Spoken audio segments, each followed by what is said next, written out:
So the Bible is probably way more fun than you realized, than you knew. Okay? And one of the things I wanted to bring up that I think is super fun is there are different translations of the Bible. Okay, now you might have heard the word translation before in school. Like you might have heard that in relation to languages. Okay, you may know this or you may not, but originally, when the Bible was written, the Old Testament, the part we talked about last time, which is all the stuff that happens before Jesus is walking around on the earth, that was written in a language called Hebrew. So if you have Jewish friends, they might know Hebrew.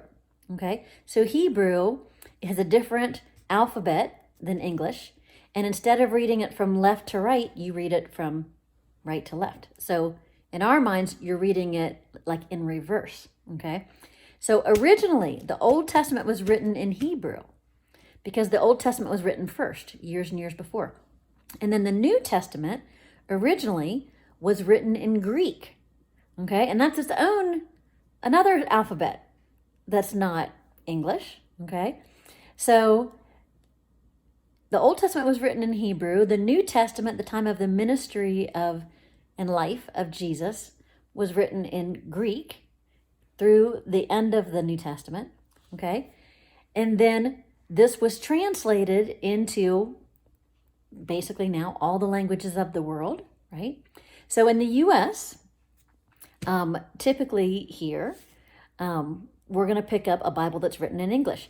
But even in English, there's different variations. There's different translations. So I have something else to show you. And I'll put this up on Discord too. This is a list of a few of the initials of different translations. So that first one is NRSV. That's the one that the Lutheran Church uses most of the time as its translation. So when you look at your Bible, it may say NRSV, or it may say it in words. Do you see what it says? New Revised Standard Version. That's NRSV. That's what it stands for. Okay. Now, not all of you will have an NRSV. Okay. This one that I have here is called, if I can get my page open. Can you see that? The New International Version. So that's NIV. Okay, that's another one of the initials on here. You might have heard of the KJV, King James Version. Or you might have heard of the MSG, the Message Version. Or the CEB, the Common English Version. And then I even have a little picture of an emoji here because there's even an emoji Bible now. Did you know that? You can Google emoji Bible, and there's an article, I believe, in The Guardian that gives some examples of the emoji Bible, which just came out in the last few years. So you could read the Bible in sort of emoji form. How fun is that? Okay. But for these other ones, that this is more traditional, okay? Most people are not going to know about the emoji Bible. So if you tell your parents there's an emoji Bible, that'll probably be new information for them. They'll be like, what? Okay. Now, these other versions, you might think, okay, well, how much different are these versions? I'm going to give you an example. You've probably heard of Psalm 23 before. It's a super common psalm. You'll hear it probably all your lives. And I've got 3 different versions of the Bible in my lap. Okay?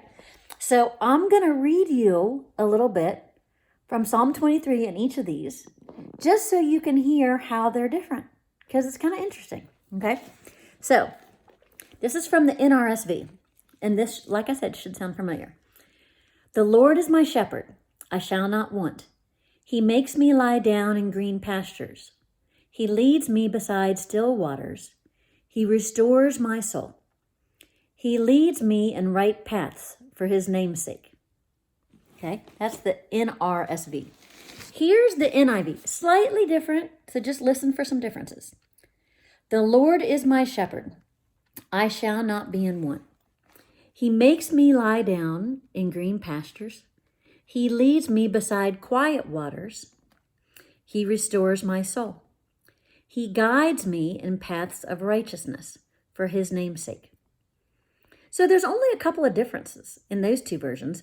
In one of those, God is leading them beside still waters, and in other ones it's besides quiet waters. In one part, it is he guides me in paths of righteousness, or he leads me in paths of righteousness. So slight differences so far. If we continue on that, the NRSV says, even though I walk through the darkest valley, I fear no evil, for you are with me. Your rod and your staff, they comfort me.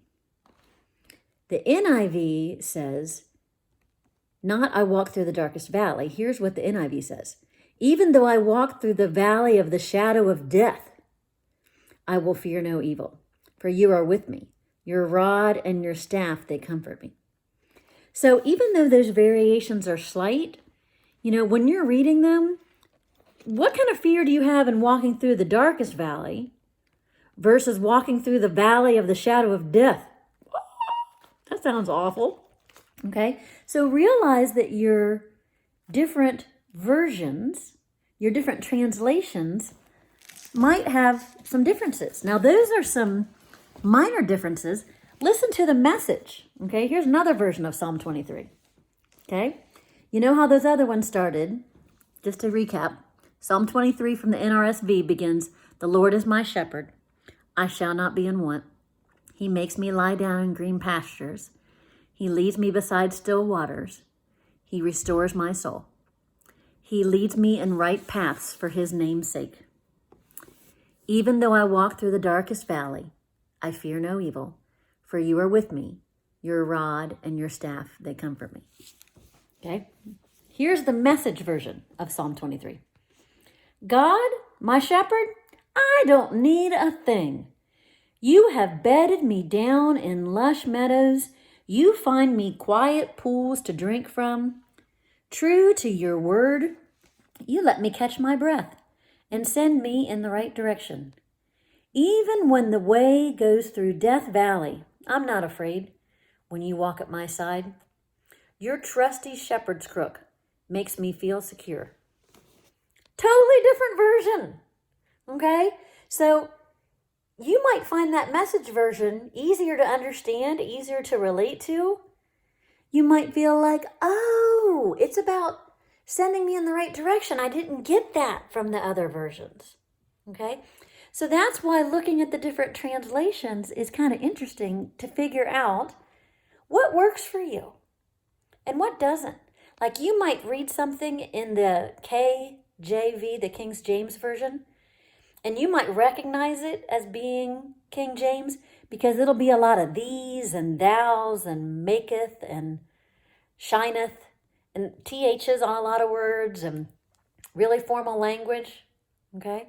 You might look at the CEB and feel like, oh, this makes more sense to me. This seems more like everyday English, okay?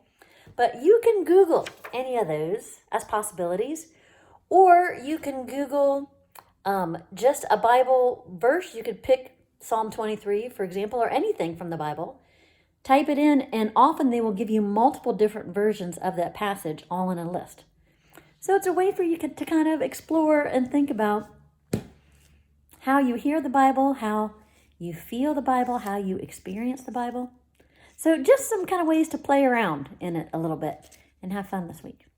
So enjoy that. I love all your questions and your comments, and I want your brains to keep whirling around and digging at this and having fun with it. All right? And look up that emoji Bible too and see if it makes you laugh. All right. You all have a great day. Have a great week. I know you got some school left ahead of you. I hope it's going well. Take care. Vicar Sarah is sending you air hugs and fist bumps and elbow taps. All that good stuff. Okay? Talk to y'all later. Take care. Bye-bye.